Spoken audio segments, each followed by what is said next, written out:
Welcome to another Indie Dev Showcase, highlighting the many indie games we play here on the channel. If you'd like to submit a game for a future video, please reach out. But otherwise, let's begin.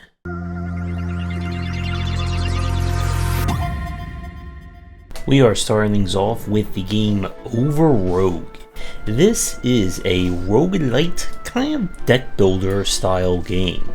We are challenged to complete various trials in order to become the next overlord of the underworld.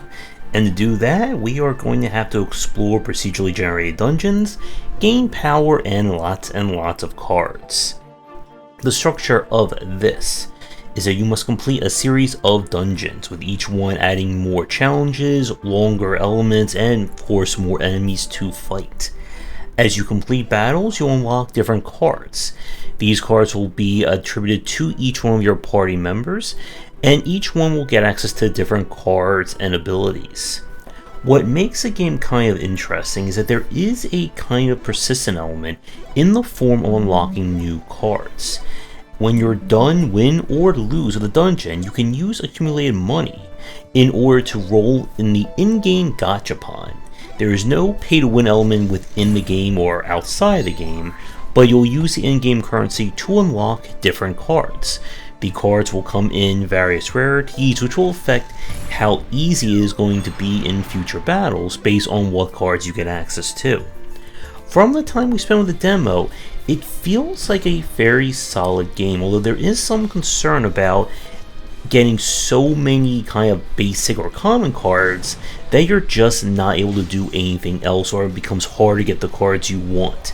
And I don't know if anything was done in the main game for that, but the concept here seems pretty novel, and at some point we'll probably give the full game a check and see where it all really goes. We now turn to Crowns and Pawns, Kingdom of Deceit. This is a point-and-click adventure game heavily inspired by the mid-90s era of challenging adventure games, the likes of Siberia, Broken Sword, and many more. For this one, our story is that we inherit a house in Lithuania from our deceased grandfather.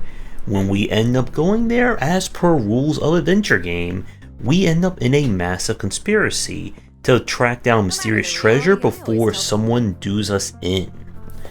With the likes of this game, again, it draws heavily from that particular era of challenging adventure games, in that the puzzles themselves will revolve around not only solving basic logic design, but you'll also need to figure out the various unique puzzles of the game using all myriad of items, doodads, and MacGuffins that you find in the world. From our time in this one, the puzzle difficulty is on the higher side.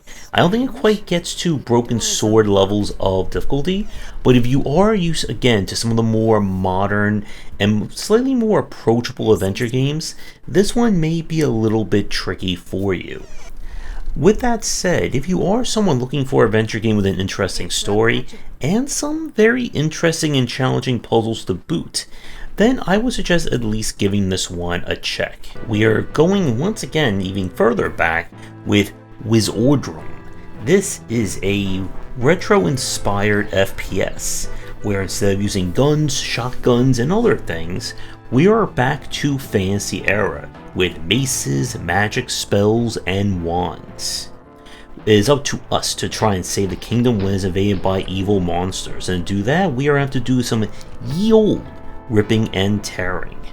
The game itself is inspired again by likes of Quake, Hexen, and that particular area, so expect puzzle solving as well as bashing and shooting lots of enemies, or should I say spell casting lots of enemies.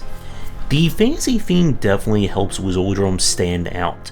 The various weapons, of course, have their kind of traditional FPS analogs, but the game does a really good job of integrating all that into the fantasy theme, as you explore the various castles, countrysides, and more, looking for puzzles, treasures, and additional equipment to uncover. There will be more challenges in terms of puzzle solving, and just trying to figure out where you're supposed to go within each area.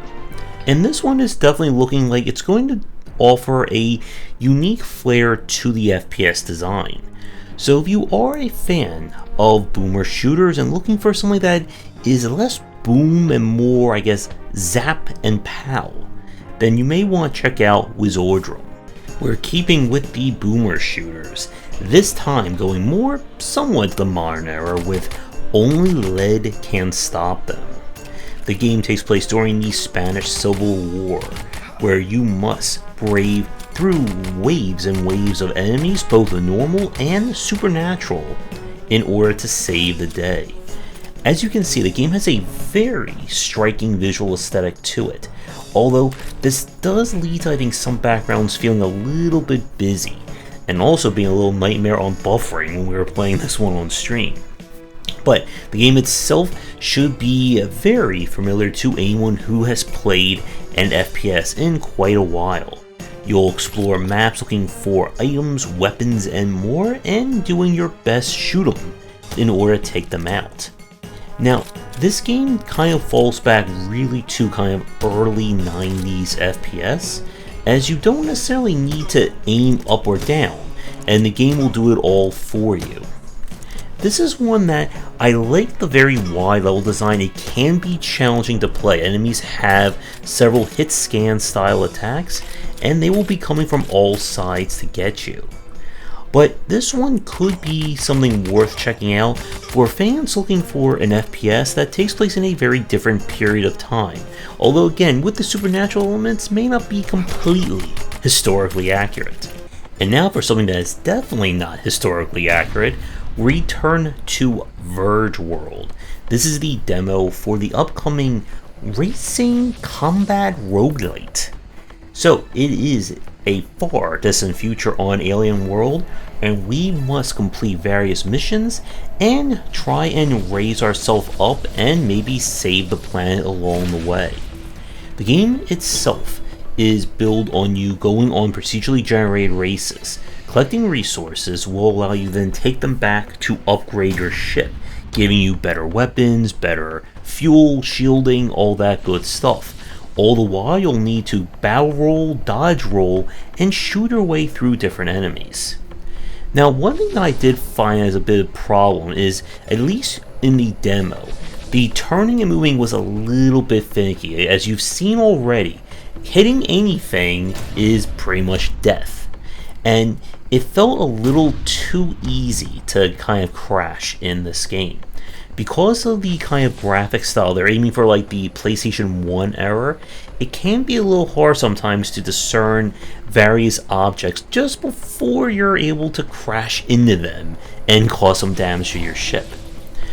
As someone who is not a huge racing fan, this game may not be the best one for me, but if you're someone who likes your rogueliking as much as you like your racing, then this could certainly be one worth checking out, provided you don't slam those many walls and objects like yours truly. For the last game of our showcase this week, this is Biocrisis Return to the Lab. This is the sequel to the first game that was kind of just a linear corridor that you ran down and you were just given a high score based on how well you did. In this bigger and badder sequel, the game now involves kind of like a House of the Dead style. A virus has broken out of the lab, people are turning into zombies and other things, and you are going at the light gun, or I guess light mouse, your way to safety. So as you can tell by the footage, this game wears its light gun sleeves very heavily. From what I played, it can be a little bit on the challenging side, as enemies will come at you from all angles, and of course, shooting any civilians will take away your health. Now, the footage you're seeing is from the demo that we tried in late 2022, and the game is still being developed now. So this is one of those games, again, that you can tell by the footage whether or not you are all in or all out of. I don't know if there will be any multiplayer in the finished version, but if you're someone who misses the era of light gun shooters and before the House of the Dead got really into typing, then this could be one worth checking out. That's going to do it for today's video. Thank you so much for watching. Be sure to do the YouTubing stuff people tell you to do. If you're interested in more of my thoughts on design, check out my books wherever they are sold. Visit our Discord and Patreon, and come back 4. Daily discussions on game design here, and on game wisdom, where some of the art and science of games.